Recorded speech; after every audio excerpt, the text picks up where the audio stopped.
ಪುಲಿಕೇಶಿ ನಗರದ ಎನ್ಸಿ ಕಾಲೋನಿಯಲ್ಲಿಯೂ ಕೂಡ ಮಳೆಯಿಂದಾಗಿ ಭಾರಿ ಅವಾಂತರ ಸೃಷ್ಟಿಯಾಗಿದೆ. ಇದುವರೆಗೂ ಕೂಡ ಯಾವೊಬ್ಬ ಅಧಿಕಾರಿಯೂ ಕೂಡ ಇತ್ತ ನೋಡಿಲ್ಲ. ಹಾಗಾಗಿ ಪೊರಕೆಯನ್ನ ಹಿಡಿದು ಎನ್ಸಿ ಕಾಲೋನಿಯ ಜನರು ರಸ್ತೆಗಿಳಿದಿದ್ದಾರೆ. ಪುಲಿಕೇಶಿ ನಗರ ವಿಧಾನಸಭಾ ಕ್ಷೇತ್ರದ ಎನ್ಸಿ ಕಾಲೋನಿಯಲ್ಲಿ ಅಧಿಕಾರಿಗಳಿಗೆ ಹಿಡಿಶಾಪವನ್ನು ಹಾಕ್ತಾ ಇದ್ದಾರೆ ಅಲ್ಲಿನ ನಿವಾಸಿಗಳು. ಪುಲಿಕೇಶಿ ನಗರದ ಎನ್ಸಿ ಕಾಲೋನಿಯಲ್ಲಿ ನೆನೆ ಸುರಿದಂತಹ ಧಾರಾಕಾರ ಮಳೆಯಿಂದಾಗಿ ಸಾಕಷ್ಟು ಅನಾಹುತ ಅವಾಂತರ ಸೃಷ್ಟಿಯಾಗಿದೆ.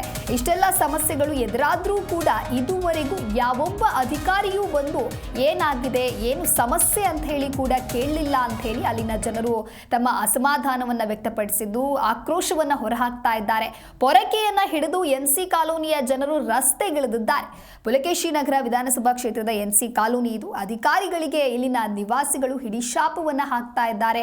ಮಳೆ ಬಂದು ಸಾಕಷ್ಟು ಜನರಿಗೆ ಸಮಸ್ಯೆ ಎದುರಾಗಿದೆ. ಇಷ್ಟೆಲ್ಲ ಸಮಸ್ಯೆ ಇದ್ರೂ ಕೂಡ ಅಲ್ಲಿನ ಅಧಿಕಾರಿಗಳು ಬಂದು ಯಾವುದೇ ರೀತಿಯ ಕ್ರಮವನ್ನ ಕೈಗೊಳ್ಳಿಲ್ಲ ಅಂದ್ರೆ ಹೇಗೆ ಅಂತ ಹೇಳಿ ಇದೀಗ ಅಲ್ಲಿನ ನಿವಾಸಿಗಳು ಪೊರಕೆಯನ್ನ ಹಿಡಿದು ತಮ್ಮ ಆಕ್ರೋಶವನ್ನ ವ್ಯಕ್ತಪಡಿಸಿದ್ದಾರೆ. ರಸ್ತೆಗೆ ಇಳಿದಿದ್ದಾರೆ ಎನ್ಸಿ ಕಾಲೋನಿಯ ಜನರು. ಇನ್ನು ನೀವು ದೃಶ್ಯಾವಳಿಯಲ್ಲೂ ಕೂಡ ಗಮನಿಸ್ತಾ ಇರಬಹುದು, ಮನೆಯ ಹೊರಾಂಗಣದಲ್ಲಿ ಯಾವ ರೀತಿಯಾಗಿ ಮಹಿಳೆಯರು ಪೊರಕೆಯನ್ನ ಹಿಡಿದು ತಾವೇ ಸ್ವಚ್ಛವನ್ನ ಮಾಡ್ತಾ ಇದ್ದಾರೆ ಅಂತ ಹೇಳಿ. ಇಷ್ಟೆಲ್ಲ ಮಳೆಯಿಂದಾಗಿ ಅವಾಂತರ ಸಮಸ್ಯೆಗಳು ಎದುರಾಗ್ತಾ ಇದೆ. ಆದರೂ ಕೂಡ ಅಲ್ಲಿನ ಅಧಿಕಾರಿಗಳು ಯಾವುದೇ ರೀತಿಯ ಸ್ಪಂದನೆಯನ್ನ ವ್ಯಕ್ತಪಡಿಸ್ತಾ ಇಲ್ಲ, ಇಲ್ಲಿಗೆ ಭೇಟಿಯನ್ನ ನೀಡಿಲ್ಲ ಅಂತ ಹೇಳಿ ತಮ್ಮ ಆಕ್ರೋಶವನ್ನ ವ್ಯಕ್ತಪಡಿಸಿದ್ದಾರೆ.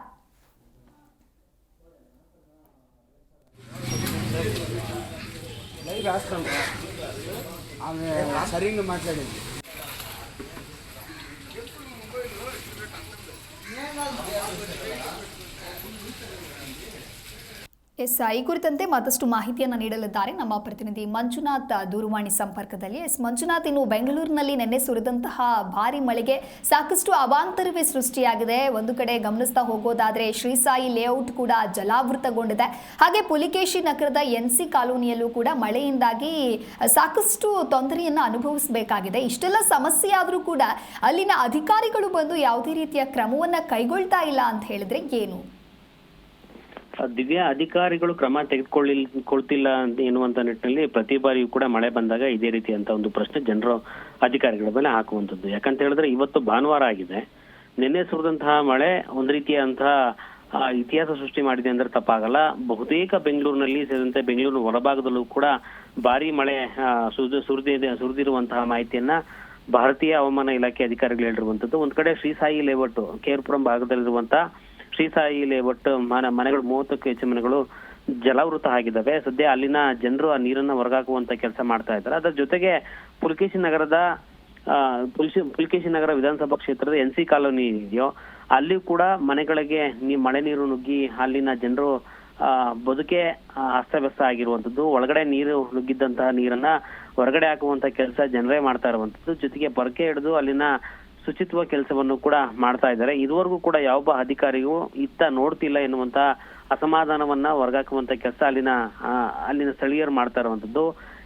ಎನ್ಸಿ ಕಾಲೋನಿ ಸೇರಿದಂತೆ ಅಲ್ಲಿನ ಸುತ್ತಮುತ್ತಲ ಕೆಲವೊಂದು ಮನೆಗಳಿಗೂ ಕೂಡ ನೀರು ನುಗ್ಗಿದೆ ಎನ್ನುವಂತ ಮಾಹಿತಿಯನ್ನು ಕೂಡ ಸ್ಥಳೀಯರೇ ಮಾಹಿತಿಯನ್ನ ಕೊಡ್ತಾ ಇರುವಂತದ್ದು. ಜೊತೆಗೆ ಜನಪ್ರತಿನಿಧಿಯಾಗಿರುವಂತಹ ಅಲ್ಲಿನ ಸ್ಥಳೀಯ ರಾಜಕಾರಣಿ ಆಗ್ಬೋದು, ವಿರೋಧ ಪಕ್ಷದ ನಾಯಕರಾಗ್ಬೋದು, ಅಲ್ಲಿ ಸ್ಥಳೀಯ ಶಾಸಕರಾಗ್ಬೋದು, ಮಾಜಿ ಕಾರ್ಪೊರೇಟರ್ಗಳಾಗ್ಬೋದು, ಯಾರು ಕೂಡ ಈ ಒಂದು ಸ್ಥಳಕ್ಕೆ ಬಂದಿಲ್ಲ ಎನ್ನುವಂತ ಆಕ್ರೋಶವನ್ನು ಹೊರಗಾಕುವಂತ ಕೆಲಸ ಮಾಡ್ತಾ ಇದ್ದಾರೆ. ಇದಿಷ್ಟೇ ಅಲ್ಲ, ಇವತ್ತು ಸುರಿದಿರುವಂತಹ ಅಂದ್ರೆ ಕಳೆದ ರಾತ್ರಿ ಸುರಿದಿರುವಂತಹ ಮಳೆ ಏನಿದೆಯೋ ಅದರ ಜೊತೆಗೆ ಇವತ್ತು ಕೂಡ ಮಧ್ಯಾಹ್ನದ ಬಳಿಕ ಭಾರಿ ಮಳೆ ಆಗುತ್ತೆ ಎನ್ನುವಂತಹ ಮಾಹಿತಿಯನ್ನು ಕೂಡ ಹವಾಮಾನ ಇಲಾಖೆ ಕೊಟ್ಟಿರುವಂತದ್ದು. ಮುಂದಿನ 3 ಗಂಟೆಗಳ ಕಾಲ ಅಂದ್ರೆ ಮುಂದಿನ 3 ಗಂಟೆಗಳಾದ ಬಳಿಕ ಭಾರಿ ಮಳೆ ಆಗುತ್ತೆ. ಉತ್ತರ ಕನ್ನಡ ಆಗ್ಬೋದು, ಉಡುಪಿ ಆಗ್ಬೋದು, ಬೆಳಗಾವಿ ಆಗ್ಬೋದು, ಧಾರವಾಡ ಆಗ್ಬೋದು, ಉತ್ತರ ಕರ್ನಾಟಕದ ಬಹುತೇಕ ಜಿಲ್ಲೆಗಳು, ಕರಾವಳಿ ಜಿಲ್ಲೆಗಳು ಸೇರಿದಂತೆ ಬೆಂಗಳೂರು ಗ್ರಾಮಾಂತರ, ಕೋಲಾರ, ಚಿಕ್ಕಬಳ್ಳಾಪುರ ಎಲ್ಲಾ ಭಾಗದಲ್ಲೂ ಕೂಡ ಮಧ್ಯಾಹ್ನದ ಬಳಿಕ ಭಾರಿ ಮಳೆ ಆಗುತ್ತೆ ಎನ್ನುವಂತ ನಿಟ್ಟಿನಲ್ಲೂ ಕೂಡ ಯೆಲ್ಲೋ ಅಲರ್ಟ್ ರೂಪದಲ್ಲಿ ಬೆಂಗಳೂರಿಗೂ ಕೂಡ ಸೂಚನೆ ಕೊಟ್ಟಿರುವಂತದ್ದು.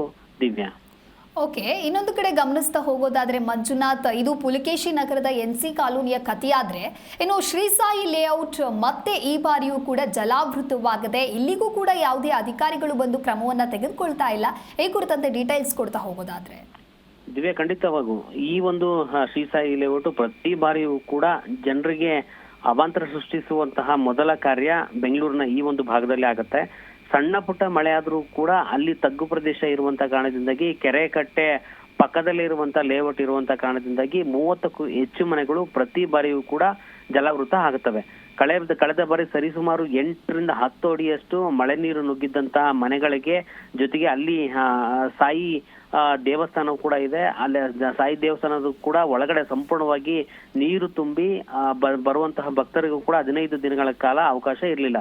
ಅದೇ ರೀತಿಯಾದಂತಹ ವಾತಾವರಣ ಮತ್ತೆ ಇದೀಗ ಸೃಷ್ಟಿಯಾಗಿರುವಂತದ್ದು. ಸದ್ಯಕ್ಕೆ 2 ರಿಂದ 3 ಅಡಿ ಇರುವಂತಹ ನೀರನ್ನ ಹೊರಗಾಕುವಂತ ಕೆಲಸ ಅಗ್ನಿಶಾಮಕ ದಳ ಸಿಬ್ಬಂದಿಗಳು, ಬಿಬಿಎಂಪಿ ಸಿಬ್ಬಂದಿಗಳು ಕಾರ್ಯನಿರತವಾಗಿರುವಂತದ್ದು. ಇನ್ನೇನು 1 ಗಂಟೆ 2 ಗಂಟೆ ಒಳಗಾಗಿ ನಿಂತಿರುವಂತಹ ನೀರನ್ನ ಹೊರಗಾಕ್ತಿವಿ ಅನ್ನುವಂತ ಭರವಸೆಯನ್ನು ಸದ್ಯಕ್ಕಂತೂ ಕೊಟ್ಟಿರುವಂತದ್ದು. ಅದನ್ನ ಹೊರತುಪಡಿಸಿ ಅಧಿಕಾರಿಗಳು, ಜನಪ್ರತಿನಿಧಿಗಳು ಇನ್ನೂ ಕೂಡ ಸ್ಥಳಕ್ಕೆ ಭೇಟಿ ನೀಡಿಲ್ಲ. ಕಳೆದ ಬಾರಿ ಇದೇ ರೀತಿಯಂತ ಒಂದು ವಾತಾವರಣ ಸೃಷ್ಟಿ ಆಗಿದ್ದಂತಹ ಸಂದರ್ಭದಲ್ಲಿ ಈ ಒಂದು ಬಡಾವಣೆ ಪಕ್ಕದಲ್ಲೇ ಒಂದು ಬಿಲ್ಡಿಂಗ್ ಬಿದ್ದಿರುತ್ತೆ. ಆ ಒಂದು ಸಂದರ್ಭದಲ್ಲಿ ಇದೇ ರಸ್ತೆಯಲ್ಲಿ ಹಾದು ಹೋಗ್ತಿದ್ದಂತಹ ಡಿ.ಕೆ.